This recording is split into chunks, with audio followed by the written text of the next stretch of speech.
come into a few end of season apples, and I was talking on the phone with my mom the other day about her apple pie, and it is both of our favorite pies. It's not just any apple pie, it's this particular apple pie. The recipe has some similarities to the recipe from the Lionhouse cookbook, so I think that's maybe where it originated, but what I've got from her is just a typewritten old copy. So that's what I'll be baking from today. I'll put a link in the description to the pie crust that I'm using. It's my favorite pie crust.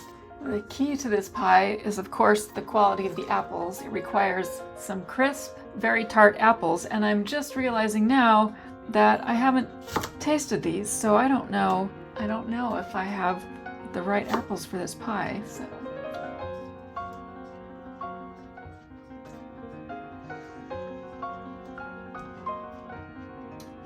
well, I would prefer more tart apples, so if you're gonna make this, get Granny Smith or the equivalent. I'm gonna plow ahead because I've got to do something with these apples, but it won't have the zing that the pie usually has, so maybe I'll add a little extra lemon.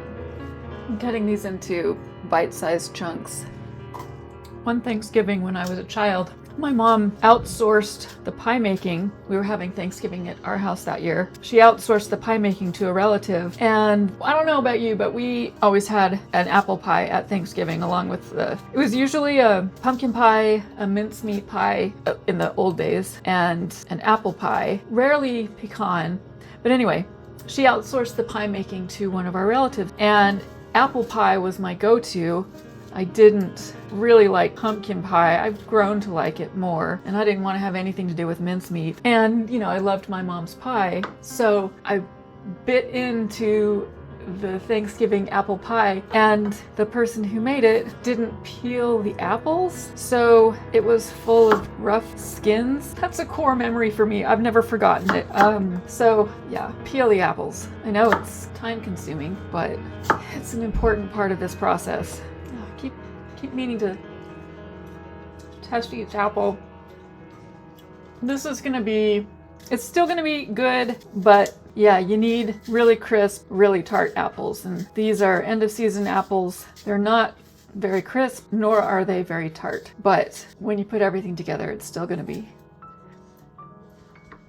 When the pie is made with like super fresh tart apples, it is so far above any other apple pie that even if you don't use that sort of apple, it will still rank high on the list of apple pies. In fact, how did my mom say it? Apple pie is only as good as the apples it is made with. Tart, juicy apples are desirable, and some judgment is necessary as to the amounts of sugar and thickening when sweeter, less juicy apples are used. So yeah, we'll be tinkering a little bit today.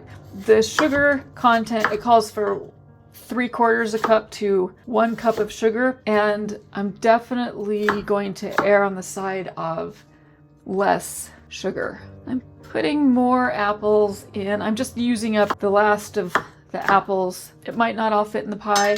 It might. I'm just peeling and chopping everything I've got. Since this is my mom's recipe, I was thinking about making it with her the last time I was visiting in Utah, but she and I were very busy because she's decided to sell her house. She's off on a new adventure, and I'm very proud of her. Change is difficult.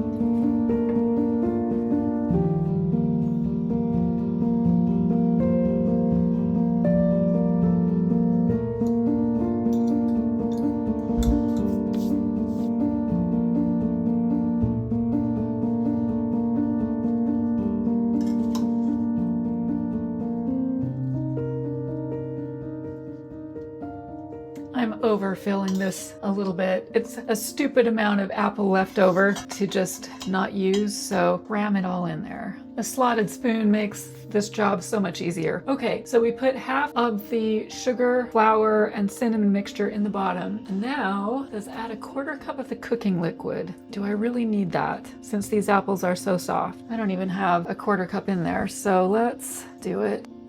The remaining sugar mixture. The instructions say sprinkle with a little bit of lemon juice. I'm going to use more than I normally would just because the apples weren't too tart. That's probably too much, but it'll be fine. Now, dot with butter. Now, I pre-rolled my top crust, and since I added extra apples, now's the moment of truth. Is my pre-roll big enough for this? Yes, nice.